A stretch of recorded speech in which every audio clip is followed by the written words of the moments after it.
One of the complaints that they all have is, I cannot get my Gen Z employees to care. They don't have any hustle. They're lazy. They're addicted to technology. They don't know how to have a face-to-face conversation. And then, contrarily, I ask my younger employees, like, what do you think about the older population? And they're like, they just don't get it. They're out of touch. Why would I hustle as hard as you did when the same corporate ladder isn't there to be, I can't buy a house anyway, inflation, yada, yada, yada. They have their own reasons. So my question is this. Number one, now that we've gone over kind of the stereotypes, number one, have you seen this? Do you feel that this is a problem? And are there any real life examples in your own very large company? You probably see a lot of different people. I do see a lot of different people. And I don't see that this is a reality if the core of the company is around people achieving their goals. We don't hire people if they aren't goal oriented, and we want them to make as much money as they possibly can to be able to fuel whatever it is that makes them passionate. So I find that previous generations might not have been as socially focused. They might not have been as conscious about the environment and other things that I think younger generations, especially Gen Z, really drives them and they make decisions around. We have a 18-year-old kid who took his first sales job out of college. He actually dropped out of college to come work with us, and he'll make $350,000 this year, and he works his tail off. Nobody shows up earlier or leaves later than him.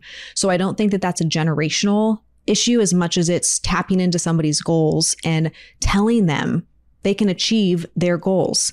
And to what you just said about the Gen Z looking at older generations saying there isn't a ladder to be climbed and I can't buy a house anyway. But if you want the house, forget all of those objections. If you want the house and if you want to be a senior leader or you want to be a business owner, how can I teach you how to get there? Because that might be the reality of today. It might be harder with interest rates, with all of the things that are happening inside this world and particularly this country right now.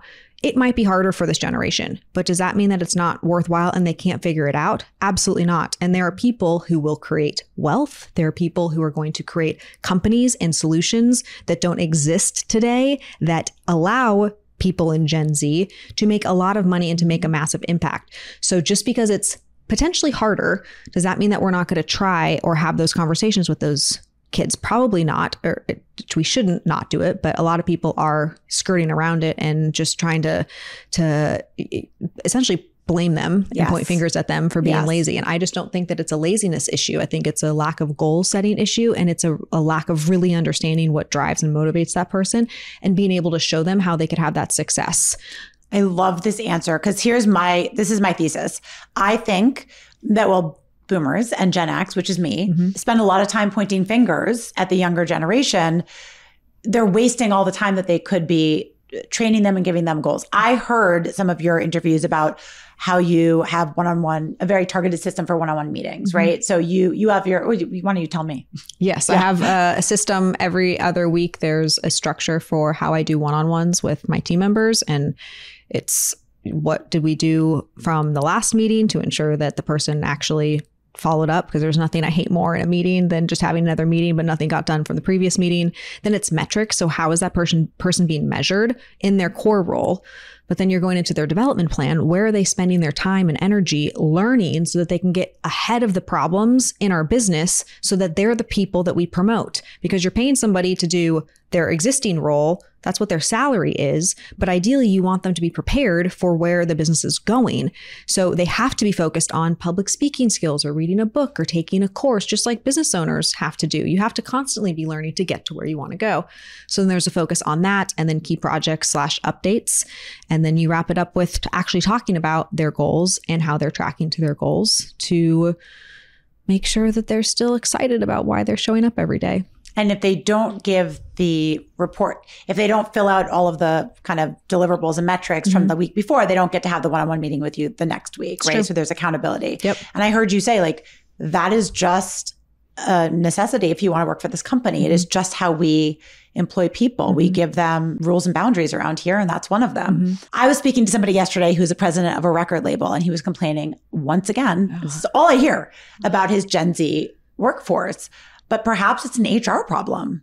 I totally agree with you. And there are people out there who are looking for opportunities to be able to create what they want to create, as long as the business owner is committed to helping them get to where they want to go. And my favorite definition of leadership is making other people's success easy. So if you're really going to be a leader and you're going to make other people's success easy, the only way that new people know that about you is the stories of the people inside your current environment. So who can you point me to that's become more successful through being around you because you were able to shorten that time frame of the learning curves to help them be successful faster?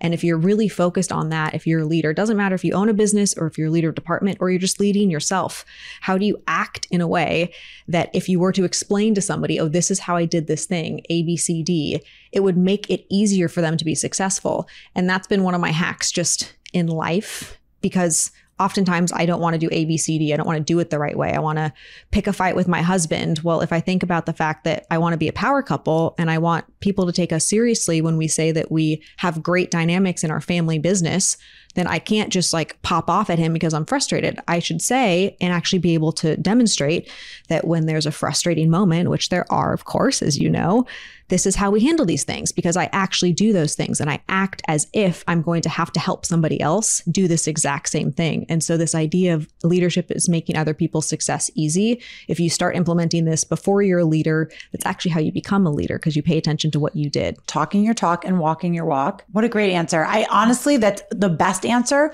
I've spoken to, so I've been doing interviews around this topic, just so you know, like literally CHROs of some of the biggest companies, and then global head of comms from McDonald's, like my old client, LinkedIn. Everybody has different opinion. There's a lot of hot takes. I'm really not out to I'm out to de-demonize Gen Z, because I think it's a really unfair stigma, but I think that we all don't understand each other. But at the end of the day, it's a for-profit business. So it needs to be run with a strong leader and rules and boundaries, and that's how it goes. And I really like that answer. So what I'm curious about is, let's just move kind of to the home stretch, which is Natalie's life today. And one of the things that I'm really curious about, because as I said, like we get these awesome parasocial relationships. I feel like I know you from Instagram. I'd love to hear just a little bit. And I think people who follow you on Instagram would love to know, what does a normal day in Natalie's life look like? A normal day.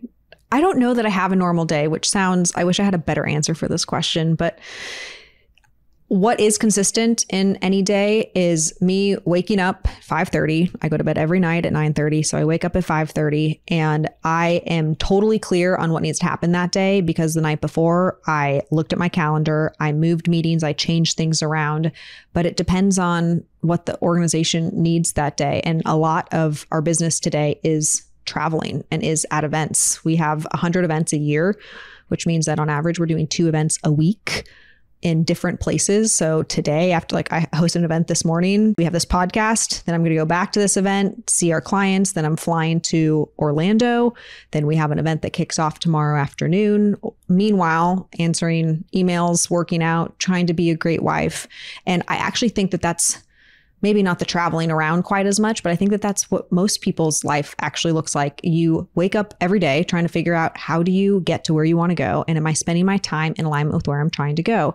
And what are the core things that have to stay the same? For me, it is being a great wife. I do not want to have the most successful business on the planet and have a terrible relationship with my husband.